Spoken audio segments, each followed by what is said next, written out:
Hello friend. तो आज की इस वीडियो में हम लोग TR2 का हिस्ट्री का TGT और PGT का क्वेश्चन लेकर उपस्थित हैं। तो अगर आप लोग PSC ADEO और टीचर का तैयारी कर रहे हैं तो ये प्रश्न आप लोग के लिए इम्पोर्टेंट है, क्योंकि ये प्रश्न आप लोग को ADEO के लिए भी महत्वपूर्ण है और ये TR2 का प्रश्न है। तो इसके लिए आप लोग को देखना अनिवार्य है, क्योंकि PYQ से क्वेश्चन हूबहू देखने को मिलता है। शुरू है आज का वीडियो। तो पहला प्रश्न आप लोग के बीच है कि 1826 ईस्वी में सर्वप्रथम हड़प्पा के संबंध में किसने उल्लेख किया था। 1826 ईस्वी में सर्वप्रथम हड़प्पा के संबंध में किसने उल्लेख किया था। तो इसमें चार्ल्स मैसन ने सबसे पहले उल्लेख किया था 1826 ईस्वी में। किस हड़प्पा स्थल से लकड़ी को कुरेद कर नाली बनाने का साक्ष्य मिलता है।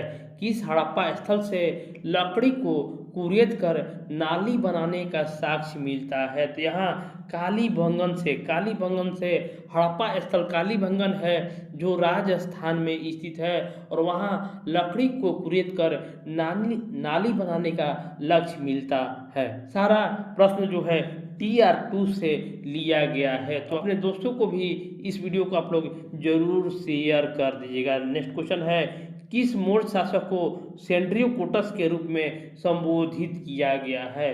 किस मोर्च शासक को सेंड्रियोकोटस के रूप में संबोधित किया गया है। तो चंद्रगुप्त मौर्य को सेंड्रियोकोटस के रूप में संबोधित किया गया है। अपने शासन के किस वर्ष में अशोक ने बोध गया की यात्रा की। अपने शासन के किस वर्ष में अशोक ने बोध गया की यात्रा की थी। तो बोध गया की यात्रा जो है वो 10वें वर्ष में, अपने शासन के 10वें वर्ष में बोध गया की यात्रा की थी। और किस अभिलेख में अशोक त्रिरत्न में विश्वास प्रकट करता है। किस अभिलेख में अशोक त्रिरत्न में विश्वास प्रकट करता है। देखिए इसका जो आंसर होगा भाभरू अभिलेख में अशोक त्रिरत्न में विश्वास प्रकट करता है। मौर्य काल में वार्ता क्या है। मौर्य काल में वार्ता क्या है। देखिए मौर्य काल में वार्ता जो है वो पशुपालन है और कृषि कार्य है। इसीलिए उपयुक्त में से एक से अधिक इस प्रश्न का आंसर होगा।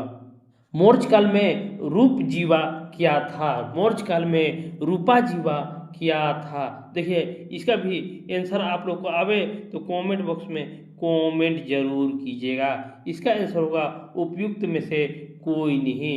यह स्वतंत्र रूप से वेश्यावृत्ति करने वाली महिलाओं के लिए शब्द प्रयुक्त किया गया था, रूपा जीवा। कुटिल के कितने प्रकार के दासों का उल्लेख करता है। कुटिल कितने प्रकार के दासों का उल्लेख करता है। तो कुटिल कुल 9 प्रकार के दासों का उल्लेख करता है। मौर्य प्रशासन में संग्रहण किस क्षेत्र से संबंधित है। मौर्य प्रशासन में संग्रहण किस क्षेत्र से संबंधित है। इसका आंसर होगा मौर्य प्रशासन में संग्रहण जो है वो भू राजस्व से संबंधित है। तो ऑनलाइन प्रश्न को आप लोग को ज़्यादा से ज़्यादा शेयर जरूर करना है। किस चरण को पुनर्जागरण काल कहा जाता है। किस चरण को पुनर्जागरण काल कहा जाता है। तो पुनर्जागरण काल कब शुरू हुआ था, कमेंट बॉक्स में आप लोग को जवाब देना है। पुनर्जागरण काल का माइकल एंजेलो कौन था। पुनर्जागरण काल का माइकल एंजेलो कौन था। तो प्रसिद्ध चित्रकार माइकल एंजेलो था। हर्ष का प्रधान सचिव कौन था। हर्ष का प्रधान सचिव कौन था, अवंती, भंडी या श्रीनाथ। तो देखिए हर्षवर्धन का सचिव जो था वो भंडी था। भंडी हर्षवर्धन का प्रधान सचिव था। भास्कर वर्धन ने किसे राजदूत बनाकर हर्षवर्धन के पास भेजा था। ये भी VVI इम्पोर्टेंट प्रश्न है, आगे भी आप लोग को देखने को मिल सकता है। भास्कर वर्धन ने किसे राजदूत बनाकर हर्षवर्धन के पास भेजा था।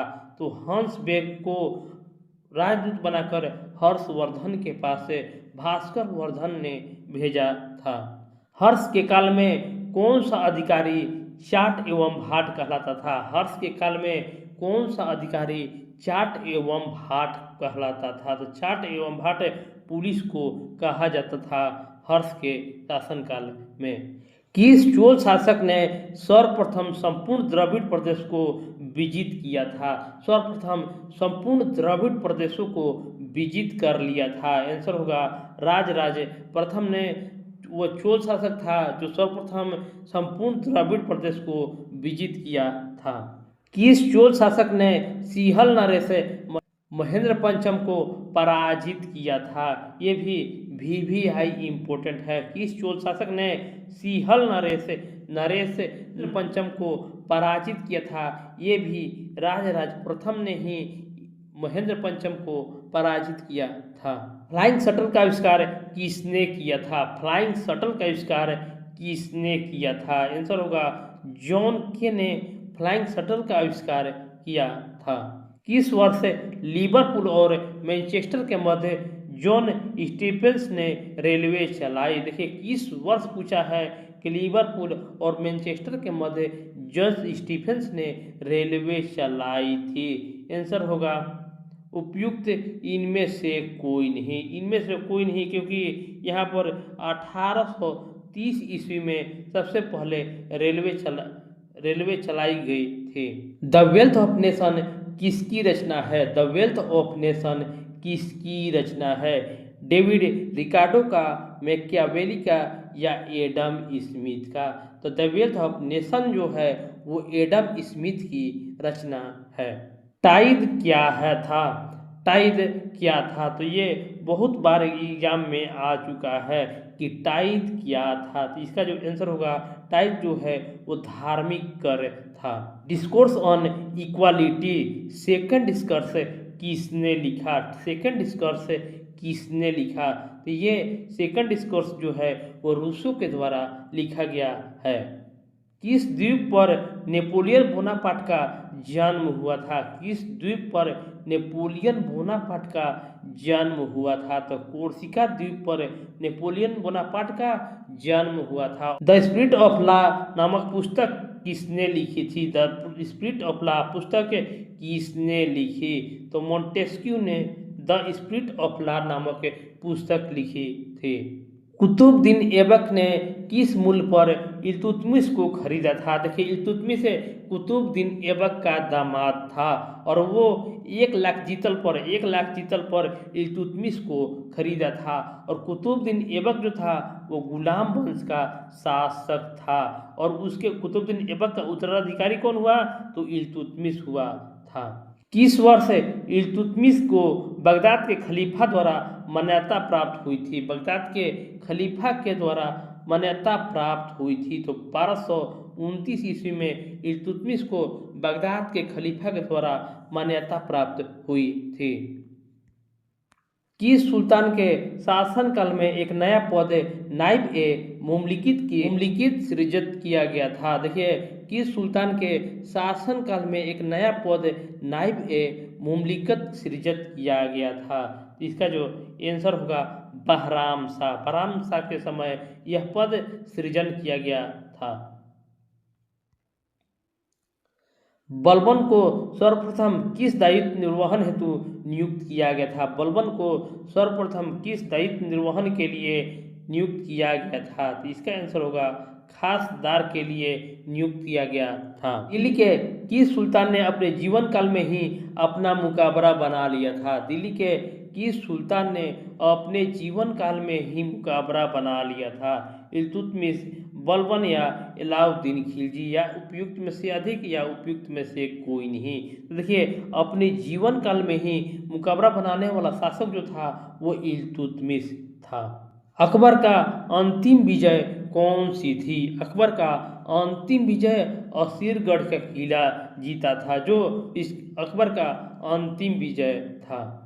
इबादत खाना का निर्माण अकबर ने कहाँ करवाया था? इबादत खाना भी इम्पोर्टेंट प्रश्न है और यह अकबर ने फतेहपुर सीकरी में निर्माण करवाया था।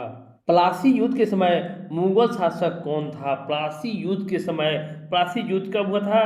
तो 1757 ईस्वी में हुआ था। प्लासी का युद्ध 1757 ईस्वी में हुआ था और उस समय मुगल शासक जो था आलमगीर द्वितीय था। बक्सर के युद्ध के समय बंगाल का गवर्नर जनरल कौन था? बक्सर के युद्ध के समय बंगाल का गवर्नर जनरल कौन था? तो बक्सर के युद्ध जो हुआ था 1764 ईस्वी में। 1764 ईस्वी में बक्सर का युद्ध हुआ था और उस समय बंगाल के गवर्नर जनरल तो बेंसी टोर्ट थे।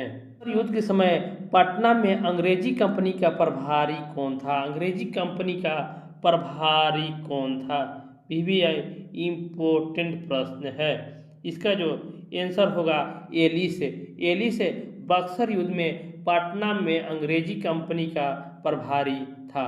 फैजाबाद अयोध्या में 1857 के विद्रोह का नेतृत्व किसने किया था? देखिए फैजाबाद अयोध्या, जिसको नया नाम अयोध्या है, वहाँ पर 1857 में विद्रोह का नेतृत्व किसने किया था? तो इस सब से आप लोगों को सभी एग्जामों में क्वेश्चन देखने को मिला है, तो इसको आप लोग जरूर याद कर लीजिएगा कि कौन कहाँ से नेतृत्व किया था, आप लोग को याद रहना चाहिए। तो यहाँ से मौलवी अहमदुल्ला जो हैं वो विद्रोह का नेतृत्व किया था। भारतीय राष्ट्रीय कांग्रेस की स्थापना के समय भारत का वायसराय कौन था? भारतीय राष्ट्रीय कांग्रेस का स्थापना 1885 में हुआ था और उस समय भारत का वायसराय लॉर्ड डफरिन था। और कमेंट बॉक्स में आप लोग बता देना है कि कौन भारतीय राष्ट्रीय कांग्रेस की स्थापना किया था। सर्वप्रथम भारतीय राष्ट्रीय कांग्रेस का विभाजन किस वर्ष हुआ था? सर्वप्रथम भारतीय राष्ट्रीय कांग्रेस का विभाजन किस वर्ष हुआ था? तो इसका जवाब कमेंट बॉक्स में आप लोग को देना है कि भारतीय राष्ट्रीय कांग्रेस का प्रथम विभाजन कब हुआ था? 5 में, 7 में या 9 में? यही तीनों में से आप लोग को जवाब देना है।